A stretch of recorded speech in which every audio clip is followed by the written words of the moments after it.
बिस्मिल्लाहिर्रहमानिर्रहीम। ला महदूद दरूद सलाम मोहम्मद मुस्तफ़ा सल्लल्लाहु अलैहि वसल्लम और आले मोहम्मद पर। मोअज़्ज़ज़ सामीन, अस्सलामु अलैकुम।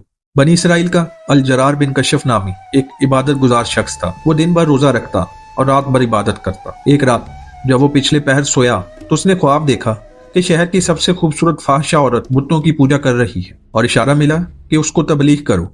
जब आंख खुली तो अल जरार बिन कशफ बहुत हैरान हुआ कि मैं उस फहाशा के अड्डे पर कैसे जाऊं। सारे लोग मुझे शक की निगाह से देखेंगे। खैर, उसने ख्वाब को अहमियत ना दी और फिर दिन भर रोजा रखा और रात सारी इबादत की। जब सुबह उसकी आंख लगी तो उसको फिर वही ख्वाब आया। लगातार आबद को यही ख्वाब 3 रातों में आया तो चौथी सुबह वो उस फहाशा औरत के घर पहुंच गया। फहाशा ने जब देखा कि शहर के सबसे बड़े आलम मेरे घर में आए हैं तो उसने खूब खिदमत की। जब बुजुर्ग आबिद ने अपने आने का मकसद बयान किया कि मैं तो तुम्हें एक खुदा की इबादत के लिए तबलीग करने आया हूँ, तो फहाशा कहने लगी कि बेशक मैं बुतों की पूजा से उकता गई और मैं खुदा की कायल हूँ, लेकिन मैं तब तक ईमान नहीं लाऊंगी जब तक अल्लाह पाक को खुद ना देख लूँ। तो आबिद बुजुर्ग बहुत परेशान हुए कि इस औरत ने कैसी अजीब शर्त रख दी है कि इसको कैसे अल्लाह का दीदार नसीब होगा। खैर, उस फहाशा ने बुजुर्ग से ये वादा कर लिया कि अब वो दोबारा जिस्म का कारोबार नहीं करेगी। दिन गुजरते गए, घर में फाकों का आलम शुरू हो गया। आहिस्ता आहिस्ता उस फहाशा औरत ने घर का सामान बेचना शुरू कर दिया। इसकी एक 4 साल की बेटी थी। एक दिन जब वो भूख के मारे रोने लगी तो फहाशा ने अपने घर से एक देचकी पकड़ी और बेचने के लिए बाजार चलेगी। वो जानती थी कि इस देचकी की कीमत 2 सिक्कों से ज्यादा नहीं है। बाजार में वो जिस भी दुकानदार के पास वो देचकी लेकर जाती तो हर तांबा साथ उस देचकी की बजाय उसके चुस्त जिस्म की कीमत लगाता और उसको गुनाह की दावत देता। जब वो किसी को देचकी दिखाती तो अक्सर तांबा साज तो उसका हाथ ही पकड़ लेते। वो बार बार लोगों को बताती कि वो तौबा कर चुकी है, अब ये काम नहीं करेगी। कोई उसको 80 तो कोई 100 सिक्कों की ऑफर करवाता। वो ये जान चुकी थी कि ये लोग हवस के पुजारी हैं, बस मेरे जिस्म की ही कीमत लगा रहे हैं, जबकि उस देचकी की कीमत सिर्फ 2 सिक्के हैं। वो मायूसी के आलम में ये सोचती हुई बाजार से निकल रही थी कि ये कैसे ईमान वाले लोग हैं जो मजबूरियां खरीदने बैठे हैं। इससे बेहतर तो यही है कि मैं बेईमान ही रहूं। इतने में अचानक एक बारिश जवान लड़का इस फहाशा को आवाज लगाता है कि बहन, क्या इस देचकी को मुझे बेचेंगी? ये बाजार की बिल्कुल आखिरी दुकान थी। फहाशा औरत ने देचकी दुकान की मेज पर रख दी। इस बारिश लड़के ने देचकी को उलट पलट कर देखा और बिना फहाशा के चेहरे पर नजर डाले 2 सिक्के मेज पर रख दिए। उस औरत ने 2 सिक्के उठाए और घर आ गई। वो उस लड़के के रवैये से बहुत मुतासर हुई कि चलो कोई तो मिला जिसने मेरी शक्ल सूरत के नहीं बल्कि देचकी के पैसे दिए हैं।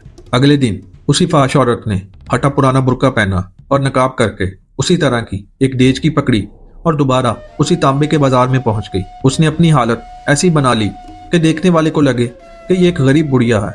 वो उन्हीं ताजरों के पास गई। वो जिस भी तांबे साज को अपनी देचकी दिखाती तो वो उसे तोलकर कहता कि 2 सिक्के मिलेंगे। वो कहती 6 सिक्कों में बेचूंगी, पर कोई भी तांबा साज उसे 2 सिक्कों से ज्यादा देने को तैयार न था। वो बहुत हैरान हुई कि यही लोग कल इसी देचकी को 80 से 100 सिक्कों में खरीदने के लिए तैयार थे, और आज जब मैं कह रही हूँ कि एक गरीब हूँ और मेरी बेटी बीमार है तो कोई भी मुझे इस देचकी के बदले 6 सिक्के देने को भी तैयार नहीं। इसका मतलब है कि ये लोग अल्लाह के पुजारी तो नहीं, ये तो हवस परस्त हैं और खूबसूरत जिस्मों के पुजारी हैं। खैर, आखिर में उसी दरवेश खूबसूरत लड़के की दुकान पर पहुंची जिसने कल इस तरह की देचकी 2 सिक्कों में खरीदी थी। वो नौजवान अपने काम में मसरूफ था। गरीब बुढ़िया के बेस में इस फहाशा औरत ने कहा, मैं ये बर्तन बेचने के लिए लाई हूँ और मैं इसे 6 सिक्कों में बेचूंगी, क्या आप 6 सिक्के दे देंगे? तांबा साज ने पूछा कि 6 सिक्कों में क्यों? इस औरत ने बात बनाते हुए कहा कि मेरी बेटी बीमार है, डॉक्टर ने इसके लिए नुस्खा लिखा है जिसकी कीमत 6 सिक्के हैं। नौजवान ने कहा, अगर आप बेचना ही चाहती हैं तो मैं इसे 80 सिक्कों में खरीदूंगा। बुरके में लिपटी बुढ़िया औरत का रूप धारे उस फहाशा ने कहा, क्या तुम मेरा मजाक उड़ा रहे हो? तांबे वाले ने कहा, हरगिज नहीं, मैं वाकई इस देचकी के 80 सिक्के दूंगा क्योंकि ये देचकी बहुत कीमती है। ये कहकर उसने बर्तन लिया और बूढ़ी औरत के हाथ में 80 सिक्के रख दिए। फहाशा औरत बहुत हैरान हुई और दुआएं देती हुई जल्दी से अपने घर की तरफ चल पड़ी।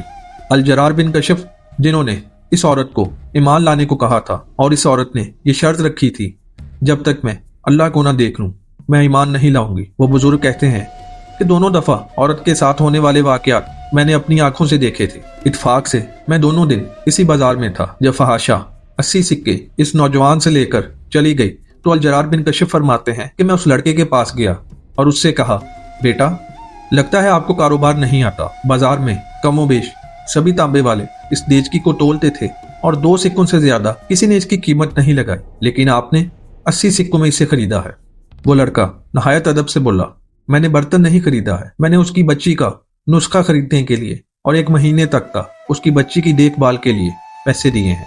मैंने उसे इसलिए ये कीमत दी कि घर का बाकी सामान बेचने की नौबत ना आए। बुजुर्ग कहता है कि मैं सोच में पड़ गया कि अल्लाह का रूप अल्लाह के नेक बंदों में नजर आता है। अलबारी की हदीस कुदसी है, जिसको इमाम बुखारी और इमाम अहमद बिन हम्बल ने भी रिवायत किया है। अल्लाह पाक फरमाता है, जिसने मेरे वली को तकलीफ दी, मेरा उसके खिलाफ ऐलान जंग है। मेरा बंदा किसी चीज के साथ या नवाफिल के साथ मेरा कुर्ब हासिल करता है तो मैं उससे मोहब्बत करने लगता हूँ, और जब मैं उससे मोहब्बत करने लगूं तो मैं उसका कान बन जाता हूँ जिससे वो सुनता है, और मैं उसकी आंख बन जाता हूँ जिससे वो देखता है, और उसका हाथ बन जाता हूँ जिससे वो पकड़ता है, और उसका कदम बन जाता हूँ जिससे वो चलता है। और जब वो मुझसे मांगता है तो मैं उसे देता हूँ, और जब बख्शिश तलब करता है तो मैं उसे बख्श देता हूँ, और जब वो मेरी पनाह में आना चाहता है तो मैं उसे पनाह देता हूँ। दुआ है अल्लाह पाक हमारी जिंदगी को हर किस्म के हसद और शर से पाक फरमा दे और तमाम जरूरतमंदों की जरूरतें पूरी फरमा दे। कमेंट सेक्शन में आमीन लिखना मत भूलिएगा। नाज़रीन मोहतरम, इसी उम्मीद के साथ इजाजत दीजिए कि आपको हमारी वीडियो पसंद आई होगी। मिलते हैं बहुत जल्द एक नई तारीखी, तहकीकी और मालूमाती वीडियो के साथ। और अगर वीडियो पसंद आई तो हमारे चैनल को लाइक और सब्सक्राइब करें और अपने दोस्तों के साथ शेयर करें। इससे हमारी हौसला अफजाई होगी। अल्लाह रब्बुल इज्जत आपका हामी और नासर हो।